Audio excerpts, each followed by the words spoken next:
So today we're going to be taking a deep dive into this book that I've heard a lot about. Oh, yeah. And it's been generating a lot of buzz. Right. And it basically asks this question of, what does it mean to be a man in today's world? Yeah. With all the changes that are happening in society and with technology and all that. Yeah, absolutely. And I think what's interesting is how it ties in those modern challenges to ancient wisdom, Right. and some pretty complex spiritual ideas like the C.T.M.U. and the C.T.M.U. C.T.M.U. Okay, that's definitely not something you hear every day. Yeah. What's the connection there? So the C.T.M.U. stands for the Cognitive Theoretic Model of the Universe. Okay. And it's basically a way of understanding reality itself. Okay. And the book uses it as a framework to explain how our consciousness interacts with the world around us. So it's not just about observing reality, but actually shaping it. Precisely. Okay. The book delves into quantum physics using the double slit experiment to show how observation impacts reality at a subatomic level. Okay. It takes this concept and suggests that we're active participants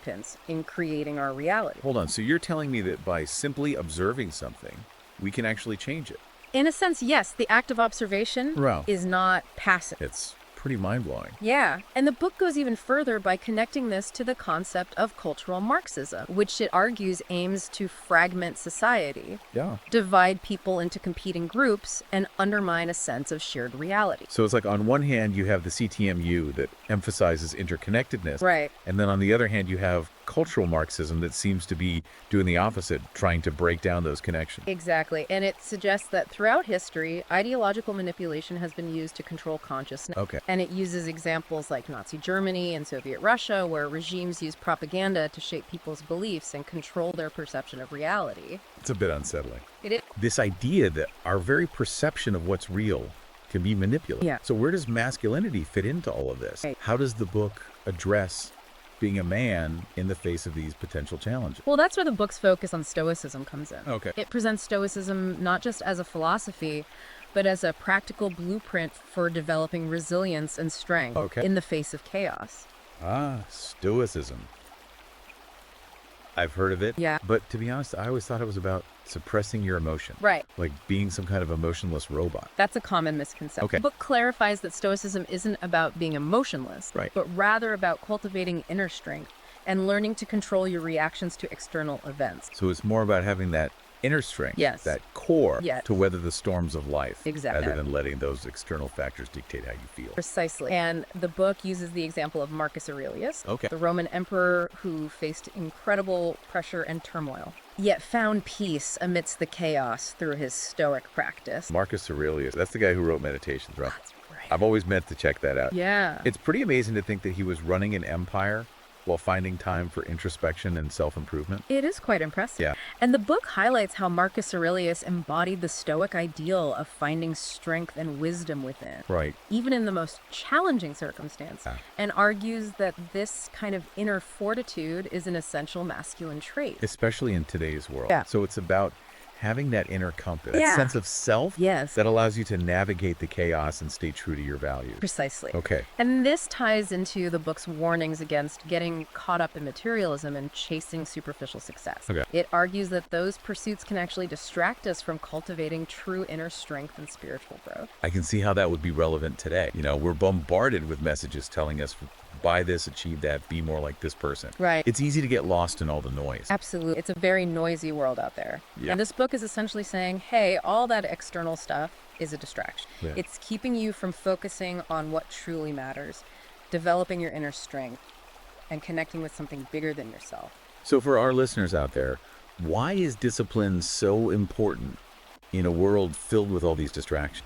That's a crucial question. Yeah. And to answer it, we need to explore how this book tackles the double-edged sword of technology, Okay. which we'll get into after a quick break. All right, sounds good. Oh. So we were talking about discipline, right? And the pull of all these external distractions. Yeah. But technology itself is a huge part of that. Oh, absolutely. Right. The book dives headfirst into this paradox. Okay. It acknowledges the incredible benefits that technology can bring, but it also sounds the alarm about the potential downsides, especially when it comes to things like AI and biotechnology. Yeah, it's almost like a Faustian bargain Yeah. in a way. Yeah. You know, we gain all this amazing technology, Right. but at what cost? That's a great analogy. Yeah. And one of the most fascinating examples the book explores is life extension. Okay. Imagine if we could significantly extend our lifespans, maybe even indefinitely. Right. How would that change our understanding of spirituality and our place in the grand scheme of things? That's a heavy question. It is. Yeah, it makes you wonder if we're meddling with forces we don't fully comprehend. Right. What does the book say about that? Well, it doesn't shy away from those questions. Okay. It challenges us to consider the potential consequences, both positive and negative, Right. and how they align with our beliefs about life, death, and what comes after. Okay. The book also brings up Ray Kurzweil's predictions about the rate of technological advancement. Oh, right, Kurzweil. Yeah. He argues that we're not talking about 100 years of progress in the 21st century, but more like 20,000 years worth at today's pace. Whoa. Yeah. That's mind-boggling. So buckle up, everyone. Things are going to get pretty wild pretty fast. Yeah. But the book doesn't just leave us hanging with these, mind-blowing... It actually looks back at history for some perspective. It does. Right. It points to the achievements of ancient civilizations like the Egyptians, the Romans, the Mayans. Yeah. It highlights structures like the pyramids, aqueducts, and ancient temples. Right. But it doesn't just see them as incredible feats of engineering. It sees them as evidence that those civilizations align their technology with a higher purpose. Exactly. With spiritual principles. Yes. Like they weren't just building for the sake of building, they were connecting with something bigger than themselves. Oh, precisely. Yeah. And the book challenges us to ask ourselves, what can we learn from these ancient cultures? Right. Have we lost that sense of the sacred in our relentless pursuit of progress? That's a great question. Yeah. It's almost like we've traded wisdom for efficiency connection, for convenience. That's a really insightful way to put it.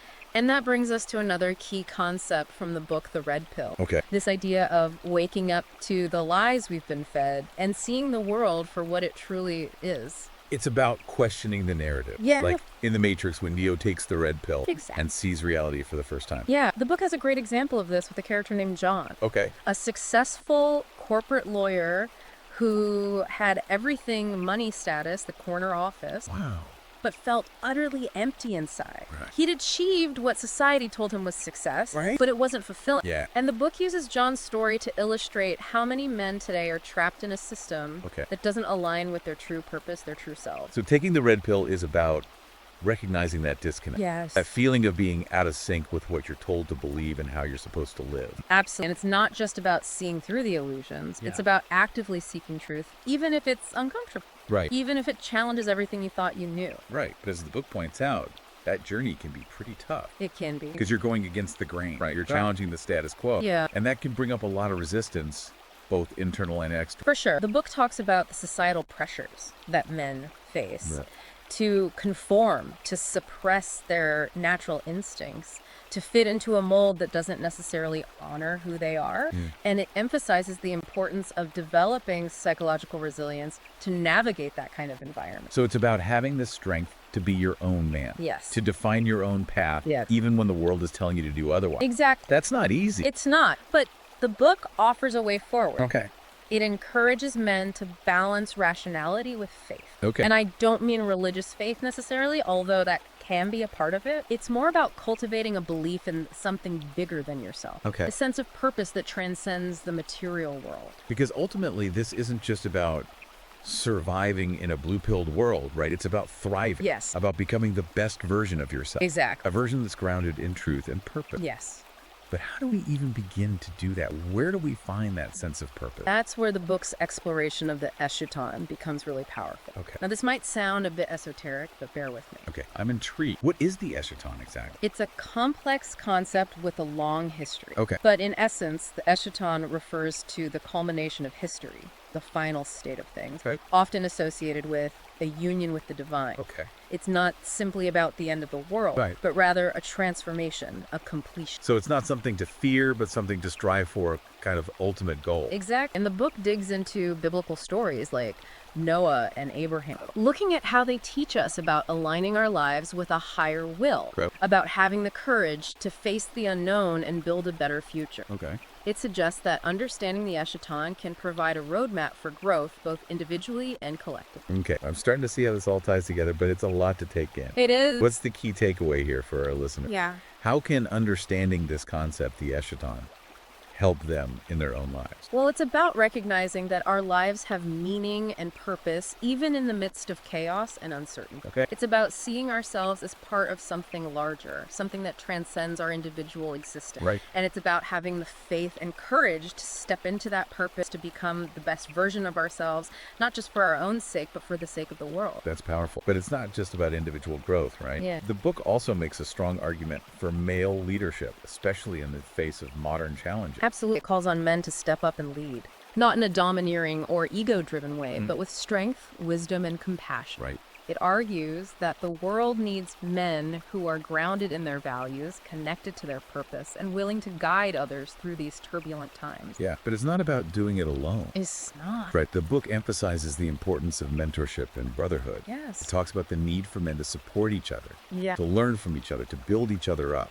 Why is that so crucial, especially in today's world? Because the challenges men face today are often isolating and confusing. Right. There's a lot of pressure to conform to certain expectations, to suppress certain aspects of themselves. Yeah. Having a community of like-minded men, a brotherhood, provides a safe space to share struggles, celebrate victories, and offer guidance and support. It's about having each other's back, about creating a sense of belonging and shared purpose. Exactly. And the book highlights the importance of mentorship, of having older, wiser men who have walked the path before and can offer guidance and perspective. It's like having a map and a compass when you're navigating uncharted territory. Exactly. Yeah. The book emphasizes that mentorship isn't just about receiving advice, but about building a bond, a brotherhood where men can learn from each other, support each other, and hold each other accountable. That makes a lot of sense. But the book also delves into some pretty controversial territory, particularly when it comes to its critique of feminism and gender ideology. Can you elaborate on that a bit? Sure. The book doesn't mince words when it comes to its assessment of feminism's impact on society. Okay. It argues that while initially aiming for equality, feminism has gone too far, creating a climate of hostility towards traditional masculinity and undermining the natural order, as the book calls it. That's a pretty bold statement. What specific criticisms does the book make?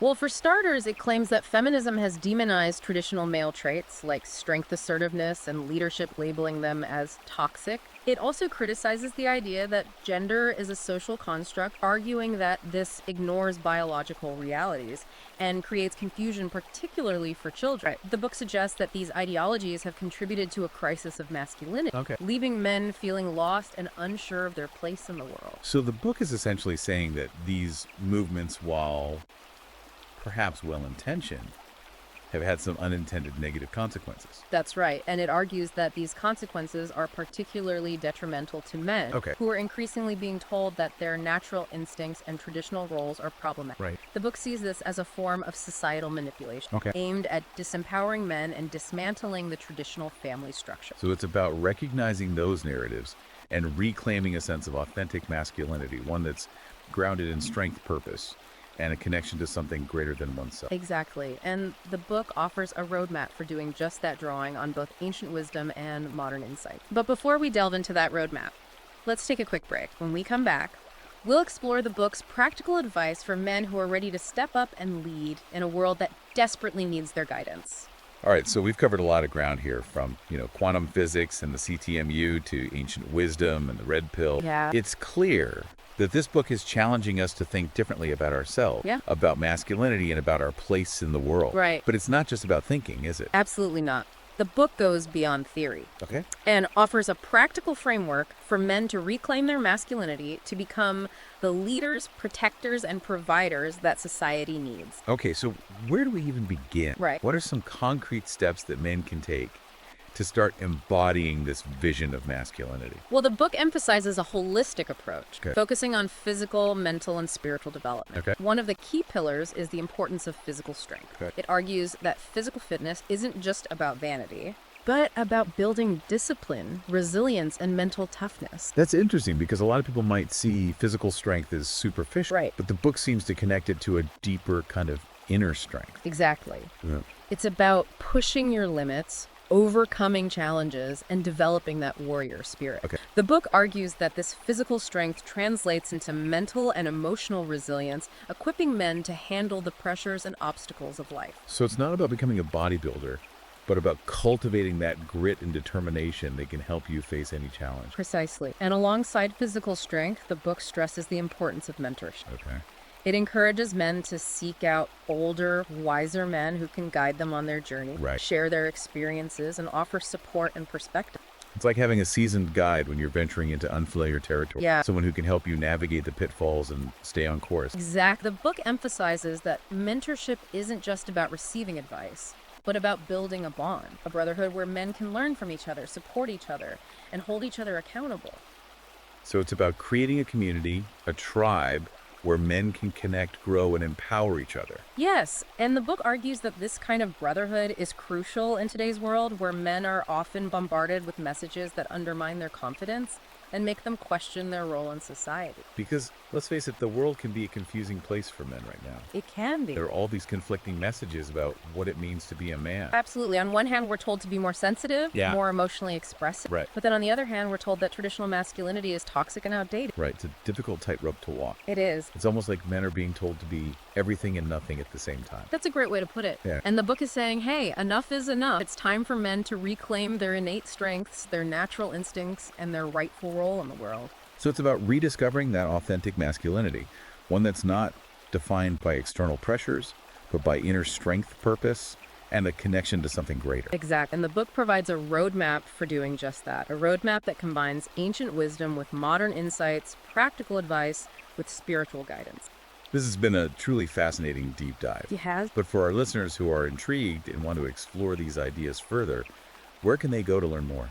Well, this book is a treasure trove of insights and practical guidance. If you're ready to embark on this journey of self-discovery and reclaim your authentic masculinity, you can find the book on Amazon Kindle and Google Play Books. It's definitely a deep dive, but as we've seen today, it's one that could lead to some pretty profound transformation. Thanks for joining us on this exploration. Till next time, keep questioning, keep growing, and keep striving to become the best version of yourself.